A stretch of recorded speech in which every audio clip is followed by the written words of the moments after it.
അത്രയൊക്കെ പോയിട്ട് ഒരു നൂല് പോലും ഞാൻ സ്വപ്നത്തിൽ പോലും വിചാരിച്ചില്ല ശരീരത്തിൻ്റെ ഉള്ളിലുണ്ടെന്ന്.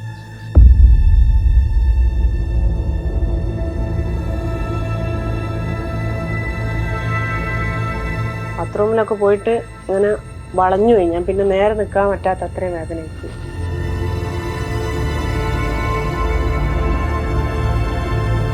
ബ്ലാഡർ എന്ന് പറഞ്ഞാൽ ബലൂൺ പോലുള്ള സാധനമല്ലേ, അതിലേക്ക് കുത്തി നിന്നിട്ട് ഭയങ്കരമായിട്ട് ഇൻഫെക്ഷനായിട്ട് യൂറിനിലൂടെ പുറത്തേക്ക് ഇറങ്ങി.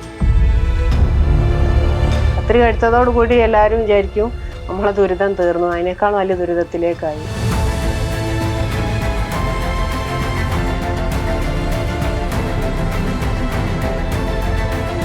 സർക്കാരും കൂടി കൂട്ടു നിന്നിട്ടാണ് ഈ ഒരു കേസ് സ്റ്റേ ആയെന്നുള്ളതിൽ ഒരു സംശയവുമില്ല. എന്തിനാണ് നമ്മളെങ്ങനെ ശത്രുക്കളാക്കുന്നത്?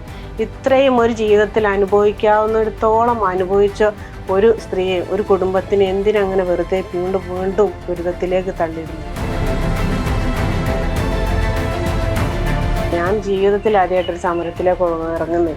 സമരസമിതി എന്താന്ന് പോലും അറിയില്ല, സമരം എന്താണെന്ന് അറിയില്ല. നമുക്ക് നേരിട്ട് അനീതിക്കെതിരെ ശബ്ദിക്കണം എന്നുള്ളത് കൊണ്ട് മാത്രം, ഇനി ഒരാൾക്ക് ഇത് വരരുത് എന്നുള്ളത് കൊണ്ട് മാത്രമാണ് ഇറങ്ങുന്നത്. വനിതാ കമ്മീഷൻ അധ്യക്ഷ ചോദിച്ചു, എന്തിനാ അവർ തെരുവിൽ സമരം ഇരിക്കേണ്ട കാര്യം? എന്നാൽ വീട്ടിലേക്ക് അവർ കൊണ്ടുത്തരും, അതിന് നമുക്ക് തെരുവിൽ പോലും ഇരിക്കേണ്ട ആവശ്യമില്ലെന്നുള്ളൂ.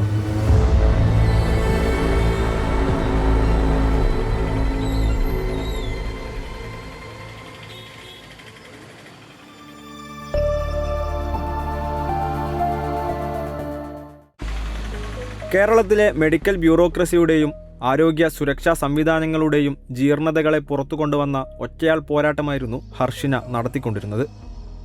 പ്രസവ ശസ്ത്രക്രിയക്കിടെ ഡോക്ടർമാർ വയറ്റിൽ മറന്നുവെച്ച കത്രികയുമായി 1736 ദിവസമാണ് ഹർഷിന വേദന സഹിച്ച് ജീവിച്ചത്. 2017 നവംബർ 30 കോഴിക്കോട് മെഡിക്കൽ കോളേജിൽ നടന്ന പ്രസവത്തിനിടെയാണ് ഹർഷിനയുടെ വയറ്റിൽ കത്രിക കുടുങ്ങുന്നത്. തുടർന്ന് വയറിലെ അസഹ്യമായ വേദന കാരണം പല ഡോക്ടർമാരെയും മാറി മാറി കാണിച്ചു. സിസേറിയനെ തുടർന്ന് വയറ്റിലെ തുന്നൽ ഉണങ്ങാത്തത് കൊണ്ടാകാം വേദന എന്നായിരുന്നു ഇവർ ആദ്യം കരുതിയിരുന്നത്. 2021 സ്വകാര്യ ആശുപത്രിയിൽ നടത്തിയ സ്കാനിങ്ങിൽ വയറ്റിൽ കത്രിക കണ്ടെത്തുകയും 2022 സെപ്റ്റംബർ 15 കോഴിക്കോട് മെഡിക്കൽ കോളേജിൽ നടന്ന ശസ്ത്രക്രിയയിലൂടെ 12 സെന്റിമീറ്റർ നീളത്തിലുള്ള കത്രിക നീക്കം ചെയ്യുകയും ചെയ്തു. തുടർന്ന് ആരോഗ്യമന്ത്രിക്ക് അവർ നേരിട്ട് പരാതി നൽകി. എന്നാൽ പരാതിയിൽ നടപടിയില്ലാതായതോടെ താൻ നേരിട്ട അനീതിക്കെതിരെ തെരുവിലിറങ്ങാൻ അവർ തീരുമാനിക്കുകയായിരുന്നു. 104 ദിവസം കോഴിക്കോട് മെഡിക്കൽ കോളേജ് ആശുപത്രിക്ക് മുന്നിലും 2 ദിവസം സെക്രട്ടേറിയറ്റ് പടിക്കലും സമരം ചെയ്തു. ആരോഗ്യവകുപ്പ് മന്ത്രി വീണ ജോർജ് നേരിട്ടെത്തി ചില ഉറപ്പുകൾ നൽകി, പക്ഷേ പാലിക്കപ്പെട്ടില്ല. ഇതിനിടെ നഷ്ടപരിഹാരമായി 2 ലക്ഷം രൂപ പ്രഖ്യാപിച്ചെങ്കിലും ഈ തുക ഇക്കാലയളവിൽ ആശുപത്രിയിലേക്ക് പോകാൻ തങ്ങൾ ചെലവഴിച്ച പെട്രോൾ ക്യാഷിന് പോലും തികയില്ലെന്ന് ഹർഷിന നേരത്തെ തന്നെ ട്രൂകോപ്പി തിങ്കിനോട് പറഞ്ഞിരുന്നു. മന്ത്രി ഉറപ്പ് തന്നു, അവിടെ മീഡിയകൾ എല്ലാവരും മുമ്പിൽ വെച്ചാണ് 15 ദിവസത്തിനുള്ളിൽ ഹർഷിനയുടെ കാര്യത്തിൽ പരിഹാരമാവെന്ന് പറഞ്ഞിട്ട് 15 ദിവസം കഴിഞ്ഞ് 1 മാസം കഴിഞ്ഞിട്ടും യാതൊരു മറുപടിയും വരാതിരുന്നപ്പം ഞാൻ അടുത്ത സമരത്തിനിരിക്കാൻ പോവാമെന്ന് പ്രഖ്യാപിച്ച സമയത്താണ് മന്ത്രിസഭ കൂടിയിട്ട് പെട്ടെന്നൊരു പ്രഖ്യാപനം വന്നത്. 2 ലക്ഷം രൂപയും ആഭ്യന്തര വകുപ്പിൻ്റെ അന്വേഷണം. 2 ലക്ഷം രൂപ എന്ന് പറഞ്ഞാൽ 5 വർഷം അനുഭവിച്ച ദുരിതം. ഞാൻ 5 വർഷം ഹോസ്പിറ്റലിലേക്ക് പോയി വരാൻ പെട്രോൾ അടിച്ച ക്യാഷ് പോലും ആവില്ല.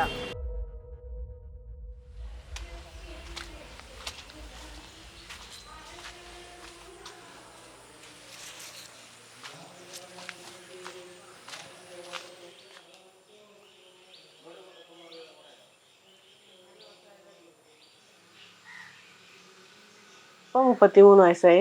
ഒരു 26-ാം വയസ്സിലാണ് സ്റ്റാർട്ട് ചെയ്യുന്നത്. ഈ ഒരു 5-6-7 കൊല്ലം കൊണ്ട് ഞാൻ അനുഭവിച്ച മേലുള്ള ഓപ്പറേഷനുകളും എല്ലാം ആൻറ്റിബയോട്ടിക്കുകളൊക്കെ ഒരാവശ്യമില്ലാണ്ട് ഒരുപാട് കഴിച്ചു. ശരീരത്തിൽ ഇപ്പം ശരിക്കും എഫക്റ്റ് ചെയ്യാൻ തുടങ്ങി. ശരിക്ക് നല്ല ആരോഗ്യമുള്ള ഒരാളുള്ള ആരോഗ്യം മുഴുവൻ നശിച്ചുപോയി. അപ്പം ഇതിന് ഉത്തരവാദികളായ ആളുകളുണ്ട്. അവർക്കെതിരെ ഒരു സംസാരം കൊണ്ട് പോലും നടപടി എടുക്കാത്ത ആരോഗ്യമന്ത്രിയാണ് ഹർഷിനൻ്റെ കൂടെ ഉണ്ട്, സർക്കാർ ഒപ്പമുണ്ട്. ഹർഷിനക്ക് പരിഹാരം ഉണ്ടാവും എന്ന് പറയുന്നത് എന്നാ പരിഹാരവും? ഞാൻ മരിച്ചു കുഴിയിലായിട്ടോ?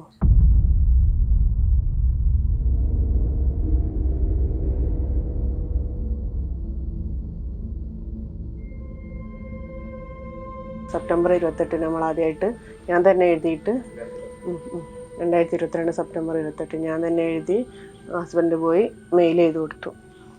അങ്ങനെ ആ പരാതിമേൽ നടപടി ഉണ്ടാവും എന്നൊക്കെ പറഞ്ഞു എന്നല്ലാണ്ട് പിന്നെ കുറേ ഒന്നുമില്ല. പിന്നെ വാർത്തയിൽ വന്നതിന് ശേഷമാണ് പ്രതികരിക്കാൻ തുടങ്ങി. മന്ത്രി പ്രതികരിക്കാൻ തുടങ്ങി, മീഡിയക്കാരോട് പ്രതികരിച്ചു, അന്വേഷണം നടത്തട്ടെ എന്നൊക്കെ പറഞ്ഞു. ആരോഗ്യമന്ത്രി നേരിട്ട് നമ്മളെ വിളിക്കുന്നു. ഞാൻ അങ്ങോട്ട് വിളിച്ചിട്ട് ഒരിടത്തില്ല. പിന്നെ വിളിച്ചിരുന്നു ഹർഷിന എന്നൊക്കെ പറഞ്ഞിട്ട് 15 ദിവസത്തിനുള്ളിൽ പരിഹാരം ഉണ്ടാവും, ഇങ്ങനെ ഒരാൾക്ക് സംഭവിക്കാൻ പാടില്ലല്ലോ, അങ്ങനെയാണ് ഇങ്ങനെയാണ് എന്താ സംസാരിക്കുന്ന നമ്മൾ കേൾക്കല്ലേ, അതുപോലെ ഭയങ്കരമായ സംസാരങ്ങളൊക്കെ സംസാരിച്ച് 15 ദിവസത്തിനുള്ളിൽ എല്ലാ നടപടിയും ഉണ്ടാവും എന്നുള്ള രൂപത്തിലാന്ന് പറഞ്ഞു. 15 ദിവസം കഴിഞ്ഞ് 6 മാസം വരെ വെയിറ്റ് ചെയ്തു. ഒരു നടപടി ഉണ്ടായതുമില്ല. ഉണ്ടായ അന്വേഷണങ്ങളൊക്കെ അവർക്ക് അനുകൂലമായിട്ട് ഇതെന്തോ ഹർഷിന കത്രിക വിഴുങ്ങി എന്നുള്ള രൂപത്തിലേക്കായി കാര്യങ്ങൾ. അതിനുശേഷം നമുക്ക് നീതി കിട്ടൂല എന്ന് ഉറപ്പായപ്പോൾ, നമ്മൾ അത്രയും പ്രയാസത്തിലാണെന്ന് ഉറപ്പായപ്പോൾ ഞാനും ഹസ്ബൻഡും ആണ് ഈ ഒരു സമരത്തിലേക്ക് ഇറങ്ങിയത്. അപ്പോൾ സ്ഥല MLA വനിതാ കമ്മീഷൻ അധ്യക്ഷ വരെ പറഞ്ഞു ഹർഷിന രാഷ്ട്രീയ സമരത്തിൽ ഇറങ്ങിയെന്ന്. അപ്പോൾ അതിനൊക്കെ എന്താ ഒരു കഴമ്പുമില്ലാന്ന് അവർക്കും അറിയാം, കേൾക്കുന്നവർക്കും അറിയാം. എങ്ങനെ രാഷ്ട്രീയം അവർ പറയുകയാണെങ്കിൽ ശരിക്കും ഒരു SFIക്ക് വേണ്ടി ജയ് വിളിച്ച ഒരാളാണ് ഞാൻ. അങ്ങനെ രാഷ്ട്രീയം പറയുകയാണെങ്കിൽ എൻ്റെ വീട്ടിൽ പാർട്ടി മെമ്പർഷിപ്പുള്ള ആളുകളുണ്ട്. എൻ്റെ ആങ്ങളെ പോലും പാർട്ടി മെമ്പറാണ്. എല്ലാ തെളിവുകളും നമ്മൾ കൊടുത്തിട്ടും അവർ നമുക്കെതിരായിട്ടാണ് ആരോഗ്യവകുപ്പിൻ്റെ എല്ലാ അന്വേഷണവും വന്നത്. അതിന് ശേഷമാണ് ഞങ്ങൾ ആ ഒരു ഫസ്റ്റ് സമരം ഇരുന്ന സമയത്താണ് സിറ്റി പോലീസ് കമ്മീഷണർക്ക് പരാതി കൊടുത്തു. ആ പരാതിന്മേലാണ് ACP സാറ് അന്വേഷണം ആരംഭിച്ച് FIR അന്വേഷണം തുടങ്ങി. അത്ര 6 മാസം കൊണ്ട് അത്രയും സ്പീഡിലാണ് അത് തീർത്ത് കുറ്റപത്രം സമർപ്പിച്ചു. അങ്ങനെ വിചാരണ തുടങ്ങാൻ നിൽക്കുമ്പോഴാണ് ഈ പ്രതികളായ ഡോക്ടേഴ്സ്, പ്രതികൾ തന്നെ, കുറ്റാരോപിതരല്ല പ്രതികൾ, അവരാ ചെയ്തതെന്നുള്ള ഒരു സംശയമില്ല ചെയ്താൽ എന്നുള്ള.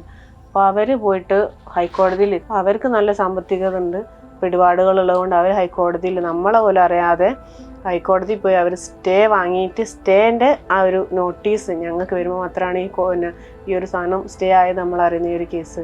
നമ്മളൊക്കെ വേണ്ടി വാദിക്കേണ്ട അവിടെ ഗവൺമെൻറ് പ്രോസിക്യൂട്ടറായിരുന്നു. ഗവൺമെൻറ് പ്രോസിക്യൂട്ടർ നമുക്ക് വേണ്ടി വാദിച്ചില്ല എന്ന് മാത്രമല്ല, അവിടെ നിശബ്ദരായ മാത്രമേ അങ്ങനെ ഒരു സ്റ്റേ കിട്ടൂ എന്നുള്ളത് എല്ലാവരും പറയുന്നു. അപ്പോൾ എത്രത്തോളം ഗവൺമെൻറ് ഹർഷിനൻ്റെ ഒപ്പമാണ് എന്നുള്ളതിൻ്റെ തെളിവുകളാണ് ഇതൊക്കെ. നമുക്ക് ഇനി ഒരുപാട് ചികിത്സകൾ ആവശ്യമുണ്ട്. കാരണം ഞാനൊരു ഭാരപ്പെട്ട ഒരു ജോലി എനിക്ക് ചെയ്യാൻ കഴിയില്ല. ഒരു പരിധിയിലധികം നിൽക്കാനോ പരിധിയിലധികം നടക്കാനോ എനിക്ക് കഴിയില്ല. ഇരുന്നാണ് ഞാൻ എന്തെങ്കിലും കാര്യങ്ങൾ ചെയ്യുന്നത് പോലും. പ്രത്യക്ഷത്തിൽ എന്നെ കണ്ടാൽ പ്രത്യേകിച്ച് കുഴപ്പമൊന്നുമില്ല, അത്യാവശ്യം ആരോഗ്യമുണ്ട്, ഒക്കെ ഉണ്ട്. പക്ഷെ ഞാൻ അനുഭവിക്കുന്നത് ഞാനും വീട്ടുകാരും മാത്രമേ അറിയുന്നുള്ളൂ. ഹർഷിനയുടെ വയറ്റിൽ കത്രിക കുടുങ്ങിയത് കോഴിക്കോട് മെഡിക്കൽ കോളേജിൽ നിന്ന് തന്നെയാണെന്ന് വ്യക്തമാക്കി പോലീസ് കുന്നമംഗലം കോടതിയിൽ കുറ്റപത്രം സമർപ്പിച്ചു. കുറ്റപത്രത്തിന്മേൽ 2024 ജൂലൈ 20 വിചാരണ ആരംഭിക്കേണ്ടതായിരുന്നെങ്കിലും പ്രതികൾ ഹൈക്കോടതിയെ സമീപിക്കുകയും വിചാരണയ്ക്ക് സ്റ്റേ നേടിയെടുക്കുകയും ചെയ്തു. ഇതോടെ കേസിന്റെ വിചാരണ ഇനിയും ആരംഭിക്കാനായിട്ടില്ല. എന്തുകൊണ്ട് ഈ ഒരു സ്റ്റേ നമ്മൾ സർക്കാരും കൂടെ കൂട്ടു നിന്നിട്ടാണ് ഈ ഒരു കേസ് സ്റ്റേ ആയെന്നുള്ളതിൽ ഒരു സംശയവുമില്ല. എന്തിനാണ് നമ്മളെങ്ങനെ ശത്രുക്കളാക്കുന്നത്? ഇത്രയും ഒരു ജീവിതത്തിൽ അനുഭവിക്കാവുന്നിടത്തോളം അനുഭവിച്ച ഒരു സ്ത്രീയെ, ഒരു കുടുംബത്തിനെ എന്തിനങ്ങനെ വെറുതെ വീണ്ടും ദുരിതത്തിലേക്ക് തള്ളിയിരുന്നു? കത്രിക എടുത്തതോടുകൂടി എല്ലാവരും വിചാരിക്കും നമ്മളെ ദുരിതം തീർന്നു, അതിനേക്കാൾ വലിയ ദുരിതത്തിലേക്കായി. അതിന് ശേഷം ഒരു ഓപ്പറേഷൻ ഈ കഴിഞ്ഞ മെയ്യിൽ പിന്നെയും നടന്നു. ആ ഒരു സെയിം സ്ഥലത്തൊരു ഗ്രോത്ത് വന്നിട്ട് ഇപ്പോൾ 8 വർഷത്തോളമായി, 5 വർഷം വയറിലിട്ട് കൊണ്ട് നടന്ന് അതിന് അത്രയും ചികിത്സകളും അത്രയും സാമ്പത്തിക ചെലവുകളും നമുക്ക് വന്നിട്ടുണ്ട്. പിന്നെ എൻ്റെ ജീവിതം വഴിമുട്ടി. ഇനി എനിക്കൊരു ജോലിക്ക് പോകാൻ പറ്റില്ല. തൽക്കാലം ഞാൻ കുട്ടികൾക്ക് ട്യൂഷൻ എടുത്താണ് ഇവിടെ തൽക്കാലം വാടക കൊടുക്കാൻ നോക്കുക. കാരണം ഹസ്ബൻഡിനും ഉണ്ടായിരുന്ന ജോലിയൊക്കെ പോയി താൽക്കാലിക ജോലികളിൽ മാത്രമാണ്, ഡെയിലി വേജിലുള്ള ജോലികൾ മാത്രമാണ് ഇപ്പോൾ ചെയ്തുകൊണ്ടിരിക്കുന്നത്. ബാക്കിയുള്ള സംസ്ഥാനങ്ങളെ അപേക്ഷിച്ചൊക്കെ നമ്മളെ കേരളത്തിൽ ഒരുപാട് നല്ല കാര്യങ്ങൾ ഗവൺമെൻറ് ഹോസ്പിറ്റലിലുണ്ട്.